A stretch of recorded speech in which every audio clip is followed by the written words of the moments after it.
اتحاد 2000 نفر با 2000 نفر که اتحاد ملی نیستش که 92 میلیون نفر بیرون از این اتحادن. حالا 4000 نفرتون با هم بغل هم دیگه باشین سر سفره اتحاد میشه. این اتحاد نیستش که. اتحاد وقتی که اون 92 میلیون نفر احساس کنن که بخشی از این سرزمین هستن. برای ما از اتحاد ملی حرف نزنید. شما از اتحاد غارتگران دارین حرف میزنید. شما از اتحادی کسایی که سند 6 دنگ کشور به خودشون گفتن و زدن دارین حرف میزنید. اتحاد ملی نیستش که. اتحاد ملی یعنی من علی علیزاده که حق دارم، سواد سیاسیشو دارم، عقل دارم، دلم برای ایران میسوزه، یک ریال تا زندگیم نگرفتم، پول خودم رو نیاوردم از ایران بیرون که بگم از کشور زیر تحریم بیارم به کشور سرمایه‌داری غربی. من جای تو سیاست کجا دارم؟ طرف میگه نفوذی هستی، تو غلط کردی، من میخوام رئیس جمهور ایران شم، میخوام رهبر ایران شم، میخوام سهم من، حق من، جمهور اینجا، جمهور انقلاب بوده اینجا، جمهور من به عنوان یک نفر، به عنوان من نوعی، تک تک اون 116000 نفری که عضو و سابسکرایبر جدال هستن حق دارن رئیس جمهور این کشور شن. تک تک شمایی که امشب این برنامه رو ببینید همونقدر حق دارید. خب این حقوق از ما گرفتن، ما رو رعایت کردن، دوباره رعایت کردن. بعد وقتی حرفم میزنیم میگه حالا تو نفوذی هستی یا نفوذی نیستی، اصلا حق حرف زدن داری. حقی که من میخوام خیلی خیلی بیشتر از این حرفاست.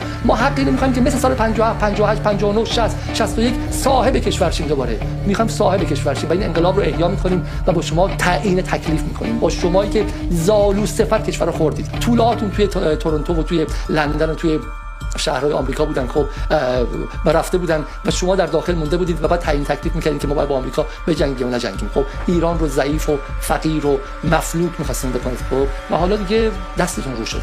دستتون رو شده. ناتوانی آمریکا در این 172 روز اثبات اینه که شما کذاب بودید، دروغگو بودید. این نباید ساده ازش گذشت. اینکه ظریف 10 بار گفت که ایران قدرت نظامیش توانایی مقابله با آمریکا رو نداره و آمریکا 24 ساعته این رو از بین میبره، چیزی بود که آقای خامنه‌ای گفت بریم براش تور نظامی بذاریم. آقای خامنه‌ای خدا بیامرزتت، ولی تور نظامی نه. کاری که ظریف کرد 2 نسل رو از بین برد. آقای خامنه‌ای اگه یه غیر خودی مثل علی علیزاده چنین ضربه‌ای میزد میگفتی براش تور بذاریم، یا اینکه سرش میبرن بالای دار اعدامش میکردن. ضربه‌ای که جواد ظریف به این کشور زد از ضربه‌ای کسانی که ماشین سوزوندن و ماشین به قول معروف حمله کردن به بانک‌ها تو آبان 98 هزاران برابر بیشتر بود. اونا رو بلافاصله اعدام کردید. جواد ظریف چون خودیه آخرش بهش گفتن که شما بیا اینجا مشاور اینجا شو. 3 سال بعد آوردنش کردن معاون رئیس جمهور. چرا اینجوری رفتار میکنید؟ چرا خودی و غیر خودی میکنید؟ کاری که حسن روحانی با این کشور کرد، جهانگیری با این کشور کرد، خیلی آدمایی که تو همون جناح اصولگرا با این کشور کردن، صدها برابر بدتر از کسانی بود که در آبان 98 و در این سالها گرفتن به عنوان جرم امنیتی اعدامشون کردن. یک دونه آقازاده رو یه ما بهشون زندان ندادن برای کاری که کردن. جواد ظریف رو